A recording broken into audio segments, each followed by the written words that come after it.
जो वतन के लिए जीता है वही सच्चा सपूत कहलाता है। राजस्थान की वीर भूमि शेखावाटी ने अनेक रणबांकुरे जन्मे, जिन्होंने देश की आन बान शान के लिए अपने प्राण न्यौछावर कर दिए।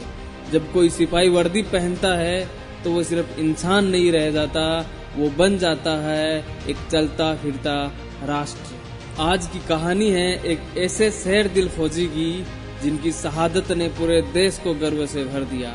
हम बात कर रहे हैं उस सपूत की जिसकी हर सांस वतन के नाम थी, जिसकी हर गोली दुश्मन के लिए एक प्रलय बनी।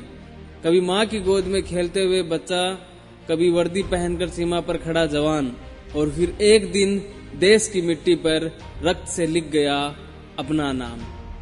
नाम था कर्नल जयप्रकाश जानू।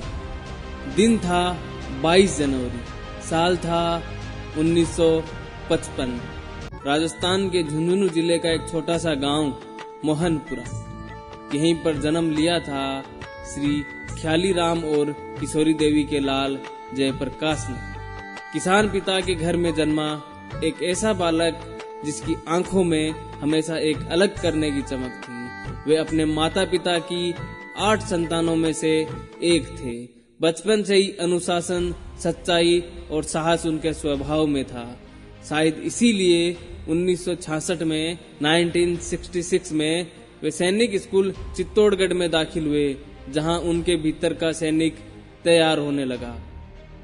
जयप्रकाश कहते हैं, मेरे वतन की मिट्टी मुझे हमेशा आवाज देती है, मैं जीऊंगा तो इसी के लिए, मरूंगा तो भी इसी के लिए।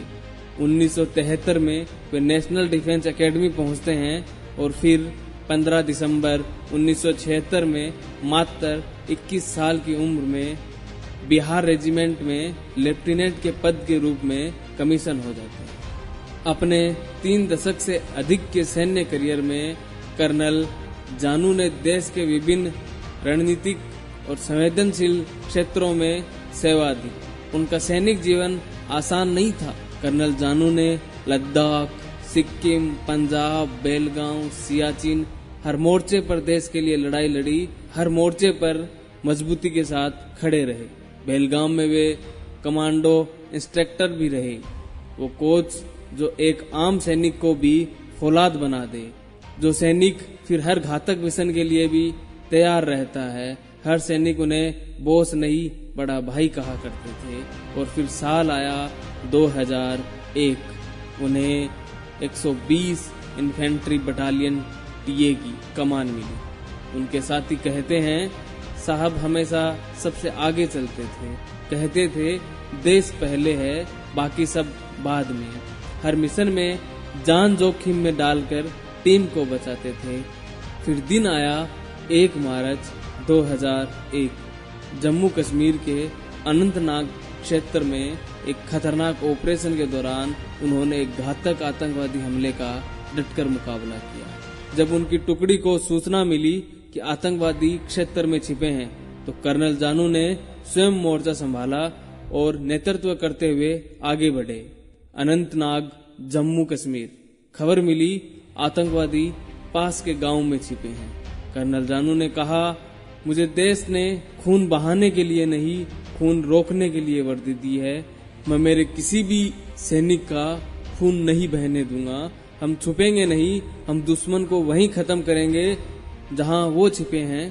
कर्नल अपने जवानों के साथ पास के गांव में पहुंच गए और पता लगा लिया कहां छुपे हुए हैं वो 4 खूंखार आतंकवादी। एक मकान में छिपे थे, लेकिन उनके पास भी बहुत हथियार थे।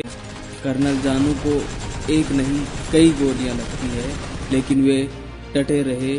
उन्होंने हथियार उठाए रखा, गोलियां चलाते रहे, साथियों को आदेश देते रहे, मैं ठीक हूँ, तुम मिशन पूरा करो, पीछे मत हटना, भारत माँ देख रही है।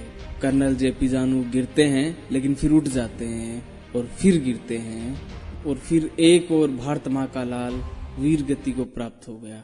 झुंझुनू में सन्नाटा छा गया, पूरा जिला रो पड़ा। हर आंख नम थी, आंखों में गर्व भरा हुआ था, क्योंकि कर्नल जानू अमर हो गए थे। उनकी शहादत की गूंज संसद से लेकर गांव तक सुनाई दी। उनका ये त्याग अमर हो गया। हमारी कहानी थी उस वीर की जो अपनी भारत भूमि के लिए अमर हो गया, जिसने अपने आप को इस धरती के लिए, इस मिट्टी के लिए, इस देश के लिए कुर्बान कर दी। राजस्थान सरकार ने उनके नाम पर झुंझुनू में स्थापित की एक स्कूल जिसका नाम रखा गया शहीद कर्नल जयप्रकाश जानू राजकीय उच्च माध्यमिक विद्यालय, जिसे जेपी जानू स्कूल के नाम से भी जाना जाता है। यह विद्यालय केवल शिक्षा का केंद्र नहीं बल्कि राष्ट्र प्रेम और बलिदान की सीख देने वाला तीर्थ स्थल बन चुका है। विद्यालय में उनकी मूर्ति और फोटो आज भी विद्यार्थियों को प्रेरणा देती है और जिले की सबसे जानी मानी स्कूलों में इसका नाम शुमार है। यहाँ से निकलकर बच्चे आर्मी के साथ साथ सभी क्षेत्रों में सेवा दे रहे हैं। कर्नल जयप्रकाश जानू की शहादत ने पूरे शेखावाटी क्षेत्र को गौरवान्वित किया है। उनके सम्मान में अनेक श्रद्धांजलियां, सभाएं, रैली, मेले और रक्तदान शिविर हर वर्ष आयोजित होते हैं। राजस्थान सरकार और स्थानीय प्रशासन ने भी उनके योगदान को स्मरण करते हुए उनके नाम से सड़कों और राजकीय स्थानों का नामांकन किया है। उनकी बहादुरी को शब्दों में समेटना कठिन है। वे उन वीरों में से हैं जो जिंदा रहते हुए भी एक प्रेरणा बने और शहीद होकर अमर हो गए। एक आदमी गोली खाकर भी डटा रहा सिर्फ इसलिए क्योंकि उसकी माँ थी भारत माँ। कर्नल जानू ने हमें दिखा दिया कि वीरता का मतलब सिर्फ लड़ना नहीं बल्कि अपने लोगों के लिए मरना भी होता है। जिस देश में ऐसे सपूत जन्म लेते हैं उस देश को कोई मिटा नहीं सकता।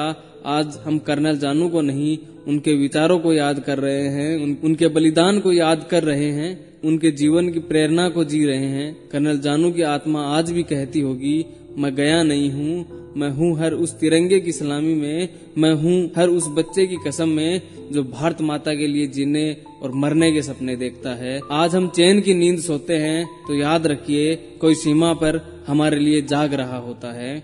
आप सुन रहे थे शेखावाटी के लाल आरजे देव के साथ। फिर से मिलेंगे एक और वीर गाथा के साथ, एक और वीर की कहानी के साथ।